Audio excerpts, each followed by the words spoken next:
નમસ્કાર દોસ્તો, શાંતિશ્રમ ન્યૂઝમાં આપનું સ્વાગત છે। ભારત વિકાસ પરિષદ પાલનપુર પશ્ચિમ શાખા દ્વારા ભારત કો જાણો પરીક્ષાનું આયોજન કરવામાં આવ્યું હતું।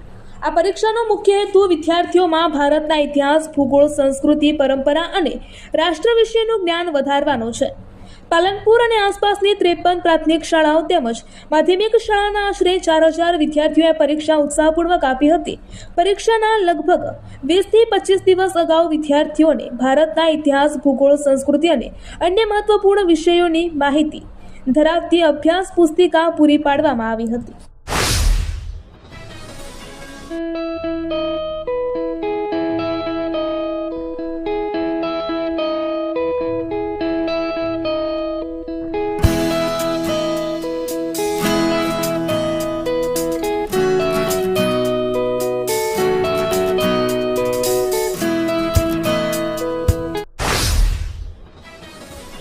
બનાસકાંઠા જિલ્લાના પાંથાવાડા ખાતે વિશ્વ હિન્દુ પરિષદ અને બજરંગ દળ દ્વારા શ્રાવણ માસ નિમિત્તે એક આવેદનપત્ર આપવામાં આવ્યું છે। આ આવેદનપત્રમાં જાહેર માર્ગો પર ચાલતી માંસાહારી ખોરાકની લારીઓ તેમજ ગેરકાયદેસર કતલખાનાઓ બંધ રાખવાની માંગ કરવામાં આવી છે। વિશ્વ હિન્દુ પરિષદ અને બજરંગ દળના પાંથાવાડા પ્રખંડના આગેવાનો અને કાર્યકર્તાઓએ પાંથાવાડા પોલીસ સ્ટેશનના પીઆઈ ને આ આવેદનપત્ર સુપરત કર્યું હતું।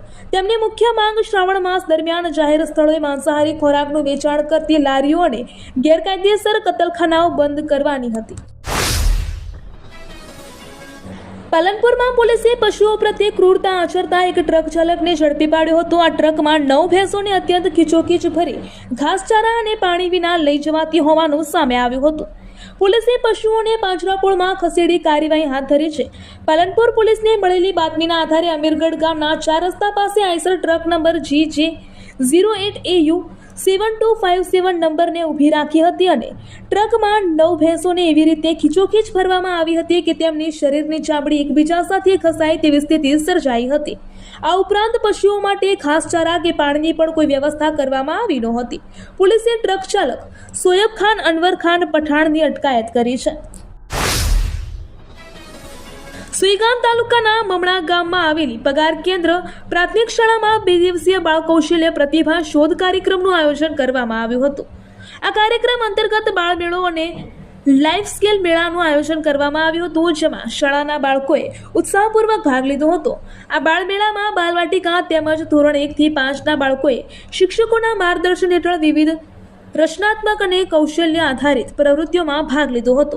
બાળકોએ પોતાની સર્જનાત્મકતા, માનસિક, શારીરિક તેમજ સંવેગાત્મક ક્ષમતાઓને વિવિધ પ્રવૃત્તિઓ દ્વારા રજૂ કરી હતી। દિયોદરની વિકે વાઘેલા હાઈસ્કૂલ ખાતે ભારત વિકાસ પરિષદ દ્વારા ગુરુવંદન છાત્ર અભિનંદન કાર્યક્રમનું આયોજન કરવામાં આવ્યું હતું। આ કાર્યક્રમમાં ધોરણ 10, 12 અને 12 સાયન્સના તેજસ્વી વિદ્યાર્થીઓને શિલ્ડ અને સન્માનપત્ર આપી સન્માન કરવામાં આવ્યું હતું। વિદ્યાર્થીઓ ઉપરાંત ગુરુજનોનું પણ ભાવપૂર્વક પૂજન અને સન્માન કરવામાં આવ્યું હતું। આ પ્રસંગે સંયોજક અંબારામભાઈ ટી જોશી, શાળાના સંચાલક પ્રવીણસિંહ વાઘેલા, શાળાના આચાર્ય VK બારોટ તેમજ ભારત વિકાસ પરિષદની દિયોદર તાલુકાની ટીમ ઉપસ્થિત રહી હતી। ભાવ તાલુકાના ભાચલી ગામે કુણાસરી તળાવના પાણીના નિકાલને લઈને વિવાદ સર્જાયો છે। ગામના પ્લોટ વિસ્તારના અનુસૂચિત જાતિના રહેવાસીઓએ જિલ્લા કલેક્ટરશ્રીને આવેદનપત્ર આપી તળાવની પાળ ન તોડીને નવું નાકું ન પાડવા માટે કાયદેસરની કાર્યવાહી કરવાની માંગ કરી છે। રહેવાસીઓએ આવેદનપત્રમાં જણાવ્યું છે કે તળાવનું વર્ષોથી એક કાયદેસરનું નાકું દક્ષિણ દિશામાં પાણીના ટાંકા પાસે આવેલું છે। જો આ જૂના નાકા સિવાય અન્ય કોઈ જગ્યાએ નવું નાકું પાડવામાં આવે તો તળાવનું પાણી પ્લોટ વિસ્તારમાં ફરી વળશે અને રહેણાંક વિસ્તારમાં ગંભીર જળબંબાકારની સ્થિતિ સર્જાઈ શકે છે। દિયોદર પંથકમાં શિક્ષણનું અનેરું ધામ એટલે Shri Tapasvi college of nursing તેમજ શ્રી તપસ્વી આર્ટ્સ કોલેજ, જ્યાં છે સંપૂર્ણ AC, CCTV, wifi, digitally updated campus, BSc nursing સહિતના અનેક કોર્સમાં આજે જ પ્રવેશ માટે સંપર્ક કરો Tapasvi college of nursing, Deodar.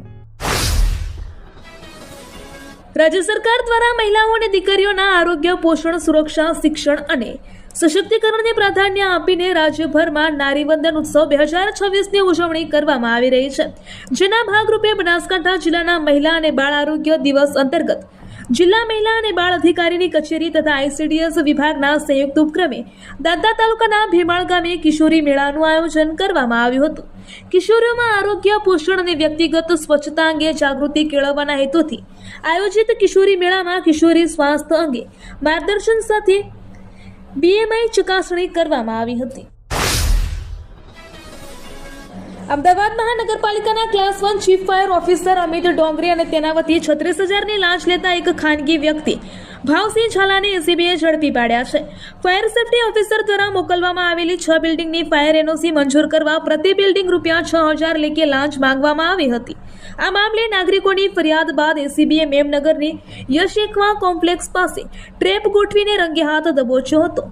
October 2024માં મ્યુનિસિપલની પરીક્ષામાં પાસ થયેલા અમિત ડોંગરેની ચીફ ફાયર ઓફિસર તરીકે નિમણૂક કરવામાં આવી હતી. મ્યુનિસિપલની ઇતિહાસમાં પહેલીવાર સ્ટાફના સભ્યને બદલી બહારથી ચીફ ફાયર ઓફિસરની નિમણૂક કરાઈ હતી. ધાનેરામાં ચોમાસાની સિઝન દરમિયાન ખાદ્ય પદાર્થોની ગુણવત્તા અને સ્વચ્છતા જળવાઈ રહે તે માટે ધાનેરા નગરપાલિકા અને સિવિલ હોસ્પિટલની ટીમ એક્શનમાં આવી છે. ટીમ દ્વારા ધાનેરા શહેરની વિવિધ દુકાનોમાં અચાનક સરપ્રાઇઝ ચેકિંગ હાથ ધરવામાં આવ્યું હતું. આ તપાસ દરમિયાન કુલ 24 જેટલી દુકાનોમાં ચેકિંગ કરવામાં આવ્યું હતું. આ ચેકિંગ દરમિયાન નિયમોનું ઉલ્લંઘન જણાતા વેપારીઓ પાસેથી કુલ 52,000નો વહીવટી ચાર્જ પણ વસૂલવામાં આવ્યો હોવાની માહિતી સામે આવી છે. આ તપાસ દરમિયાન કેટલીક દુકાનોમાંથી એક્સપાયરી ડેટ ખાદ્ય સામાન મળી આવ્યા હતા. આવા સામાનને નિયમ મુજબ જપ્ત કરીને તેનો નાશ કરવામાં આવ્યો હતો. પાટણ કોંગ્રેસમાં આંતરિક વિખવાદ સપાટી પર આવ્યો છે. ઉત્તર ગુજરાતના કોંગ્રેસ નેતાઓની દિલ્હીમાં મલ્લિકાર્જુન ખડગે સાથેની મુલાકાત બાદ સ્થિતિ સર્જાઈ છે. પાટણ જિલ્લા કોંગ્રેસના પૂર્વ પ્રમુખ બાબુજી ઠાકોર અને અન્ય આગેવાનોએ પત્રકાર પરિષદ યોજી પ્રદેશ પ્રમુખ અમિત ચાવડાનો બચાવ કર્યો હતો અને સ્થાનિક નેતાગીરી સામે ગંભીર આરોપો લગાવ્યા હતા. ધારાસભ્ય કિરીટ પટેલ, જિલ્લા કોંગ્રેસ પ્રમુખ ગેમરભાઈ દેસાઈ, પૂર્વ ધારાસભ્ય રઘુભાઈ દેસાઈ અને જ્ઞાનીબેન ઠાકોર સહિત ઉત્તર ગુજરાતના નેતાઓએ દિલ્હીમાં હાઈકમાન્ડ સમક્ષ રજૂઆત કરી હતી. આ રજૂઆતના વિરોધમાં બાબુજી ઠાકોર અને અન્ય આગેવાનોએ પત્રકાર પરિષદ યોજી દિલ્હી ગયેલા નેતાઓ પર આકરા પ્રહારો કર્યા હતા. દિયોદર ખાતે દિયોદર પે કેન્દ્ર શાળા નંબર 2માં ધોરણ બાલવાટિકા 1 થી 5 તેમજ 6 થી 8 બાળકો દ્વારા બાળમેળાનું આયોજન કરવામાં આવ્યું હતું. બાળકો જાતે જ પોતાનું કૌશલ્ય તેમજ ઇતર પ્રવૃત્તિઓ પ્રત્યે નિપુણતા બતાવી શકે તે માટે તેમણે આજે જાતે કાગળકામ, ચીટરકામ, કાતરકામ, પુઠ્ઠાકામ, મહેંદીકામ, માટીકામ તમામ કાર્ય રો મટીરિયલ દ્વારા જાતે બાળકો પોતાના સ્કિલ બતાવી શક્યા હતા. વિવિધતામાં એકતા રૂપી તેમણે સરસ મજાના દોરામાંથી સુંદર રાખડીઓ બનાવી હતી. સરસ મજાના ફૂલોમાંથી સરસ ફૂલહાર બનાવ્યા હતા. શાળાના આચાર્ય જમાભાઈ પટેલે સૌ બાળકોને પ્રોત્સાહન આપ્યું હતું.